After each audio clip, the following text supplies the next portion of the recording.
The protests in Bangladesh take another violent turn as demonstrators return to the streets to demand Prime Minister Sheikh Hasina's resignation. Local media say at least 91 people have been killed, including more than a dozen policemen, the largest single-day toll since protests began last month.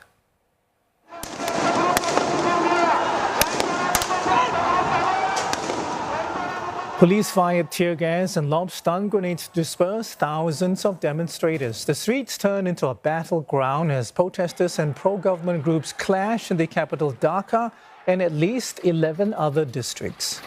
But demonstrators blocked major highways, torched vehicles near schools and hospitals, as well as offices of the ruling Awami League party. Protesters have launched a so-called non-cooperation effort, urging citizens not to pay taxes and utility bills, and told overseas workers to stop sending remittances home.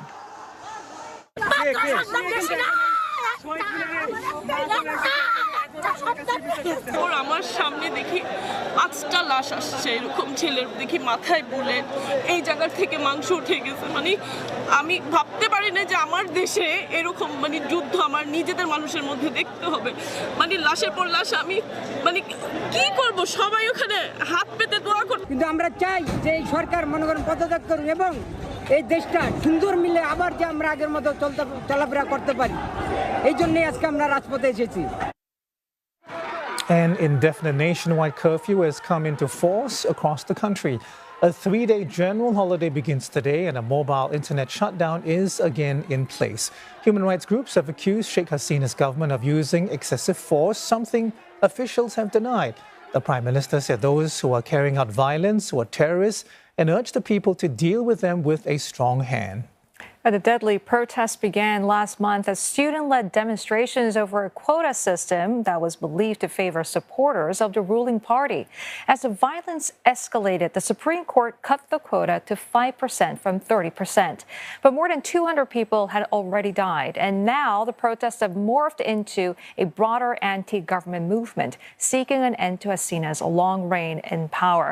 The Prime Minister has governed Bangladesh since 2009 and has faced accusations of misusing state institutions to stamp dissent. The demonstrators have reportedly announced a march to capital Dhaka today to push for Sheikh Hasina-led government's resignation.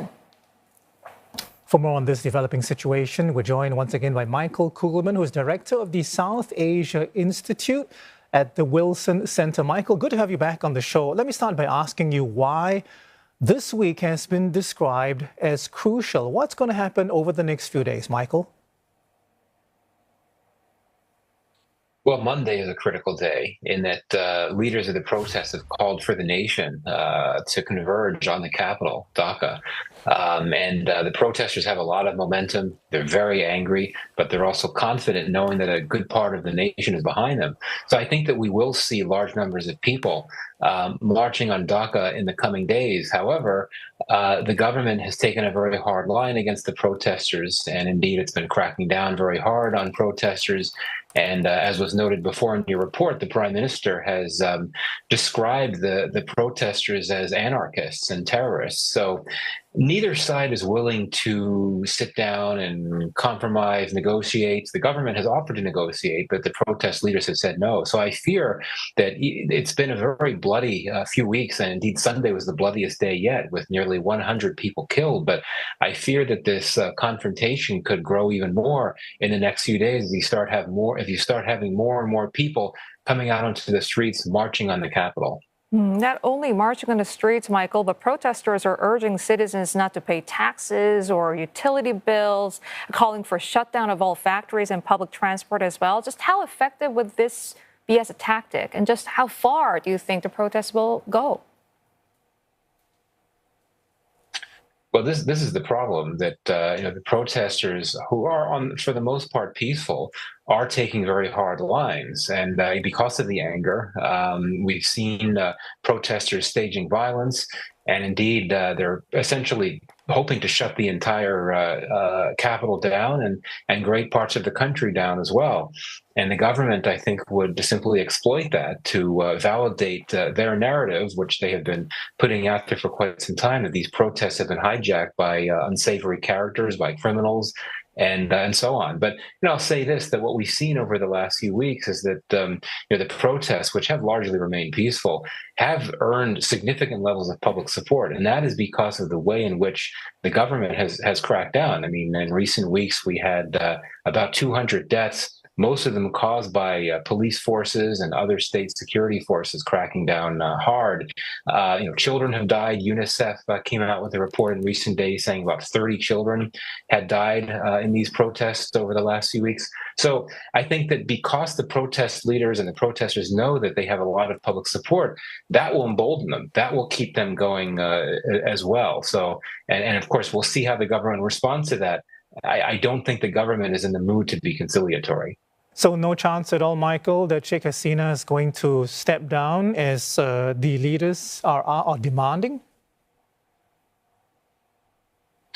I don't think so. Not yet. I mean, now keep in mind that Sheikh Hasina is a very strong, stubborn leader, and this is a political persona that she's forged from her past, a very tragic past. Much of her family, her immediate family, was killed in an assassination by Bangladeshi military officers when she was in her 20s, when she was out of the country, and she's become this very strong leader who has taken a very strong line on so many things. And given that she has depicted these protests as having been hijacked by thugs and anarchists and terrorists, the last thing she would want to do is step down, because that would be perceived as essentially caving into to the types of characters that she has claimed to want to go after. But that said, things could reach a point where it becomes untenable for her to remain in power, and she has lost significant numbers of supporters. Many of the economic elite have turned against her. Industrialists have turned against her, and indeed, in recent days, this is very problematic for Sheikh Hasina. Some elements, retired senior and mid-level military officers, have criticized this campaign, this crackdown. So if she feels that she's losing support, she may not want to step down, but someone might essentially try to convince her to step down in favor of an interim government. And I think that call might come from the likes of the military in Bangladesh, which supports Hasina at this point. But my view is that for now, in the immediate term, the next few days, she's going to try to stick it out. But things could reach a point where it becomes untenable for her to stay in power.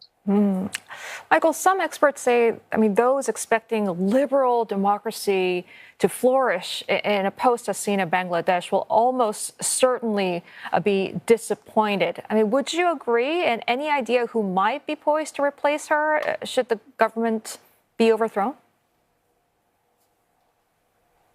Right. There's a lot of uncertainty right now. I think that the most likely option, if she were to step down, and really the most desirable option, because it would be the most peaceful and stable outcome, would be for power to be handed over to some type of interim setup, led by perhaps the president of Bangladesh, a ceremonial position, or some other group of political figures. Then that would then lead to elections, to free and fair elections. There was an election in Bangladesh earlier this year, but it was boycotted by the opposition. Many didn't see it as free and fair.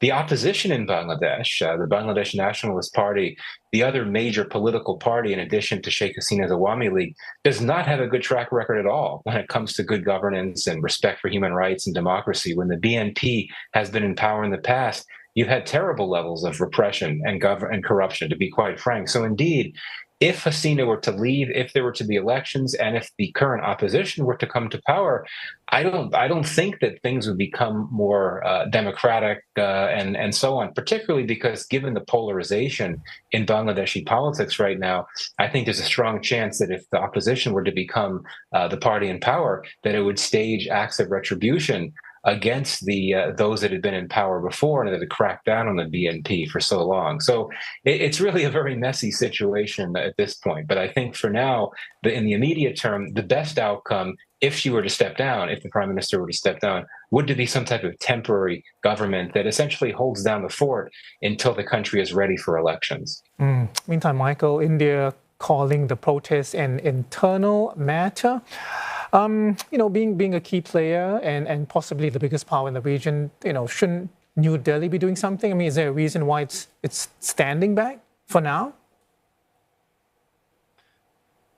Well, New Delhi is a very close friend of Dhaka, and the two leaders, Prime Minister Narendra Modi and Prime Minister Hasina, they share a lot in common, particularly ideological convergences. They both view the current opposition in Bangladesh as a dangerous, destabilizing Islamist force. These are the terms that both countries use to describe the opposition. So I think that the Indians would like to see Sheikh Hasina somehow ride this out. But I think if things get to a point in Bangladesh where India concludes that Hasina staying in power could become so destabilizing for Bangladesh that it starts to threaten India's security interests, particularly if, for example, you have threats of attacks on Indian interests or personnel in Bangladesh, then perhaps the Indian government would gently try to call on Hasina to step down. This would all be done privately.